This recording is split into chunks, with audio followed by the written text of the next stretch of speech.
Okay. We continue with external source of finance. We're going to the methods of sourcing for external finance.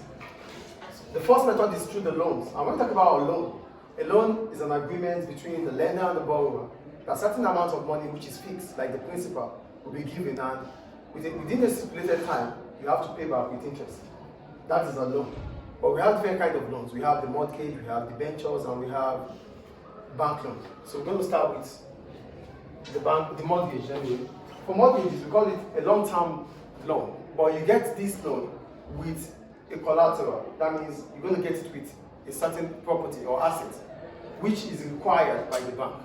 So you're not going to get, the bank is not going to give you this money without you having a collateral, a security that would ensure that if the money is not paid back, they can as well sell it to get back their money. That's why we call it a mortgage. Do you understand what a mortgage is here? A loan that you're able to get from the bank, but you have that access to that money because you are able to give the bank a property, a landed property or building. In case you don't pay back, they take it over and sell. Do you understand mortgage here? The second one is a bank loan. The bank loan is not popular anymore. No banks would want to give you money without you having a collateral, because nobody wants to lose their money, especially banks. Though we consider them as too big to fail, but irrespective of that, they will still want to be sure that they want to put their money where their minds are. Do you get the point here? So a bank loan is an unsecured loan, which you get without literally giving out a property or asset to get the money. But these days, it's not possible. Banks will only give money out through mortgages. Do you understand? And the third one is debenture. For debentures, it simply means an individual borrowing company or business money. So you're an individual, but you have access to borrow a company. So as soon as you borrow that company that money, or as soon as you lend the company that money, you become a debenture holder. So as a debenture holder, you're not an investor. You only give out the loan to the bank, or to the company. So you have access to returns. So whatever profits the business makes, you have certain fixed percentage on it.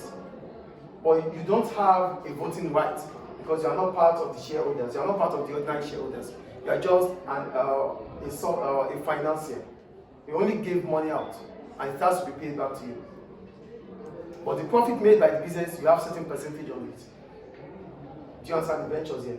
An individual giving money out to a business. So because you gave that money out, the agreement you have makes you to become a debenture holder. So you have that agreement. So whatever profit made by the business, you have certain percentage fixed on it. But you don't have voting right, which means you cannot be part of those who would vote in the new managing director.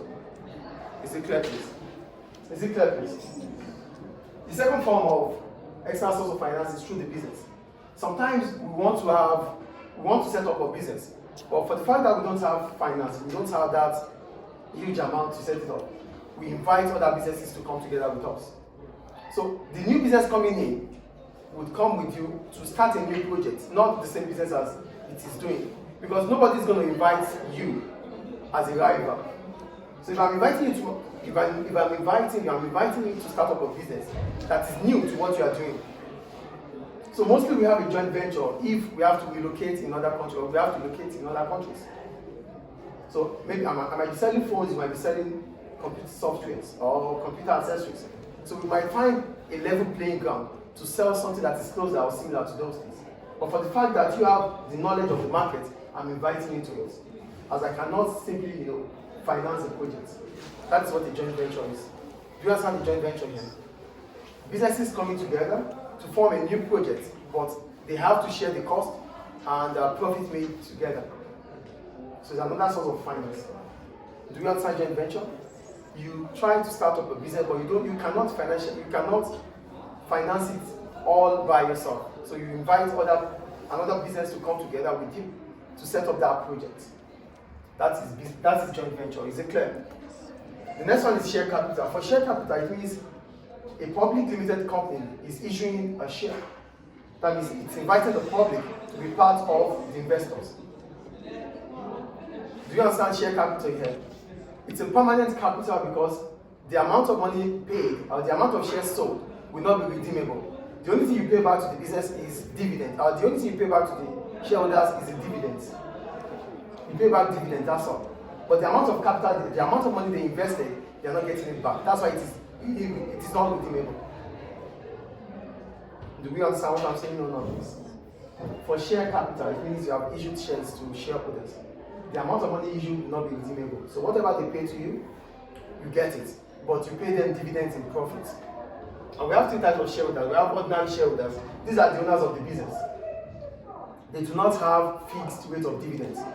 But for private shareholders, which we can be, we put money into the business. When, as soon as profit is made by the business, we have certain dividends we get, which is fixed. Then we have the deferred shares. For deferred shareholders, these are the owners, the founders of the business. They are the ones that set up the business. We call them deferred shareholders. Is it clear? Then the last, I think that's the last one. That's the last one. That's the last one now, right? Ordinary, preference, and deferred shareholders. So that's all about other methods of finance. We have venture capital to go with. We have bank overdraft and leasing agreements. After now. Thank you.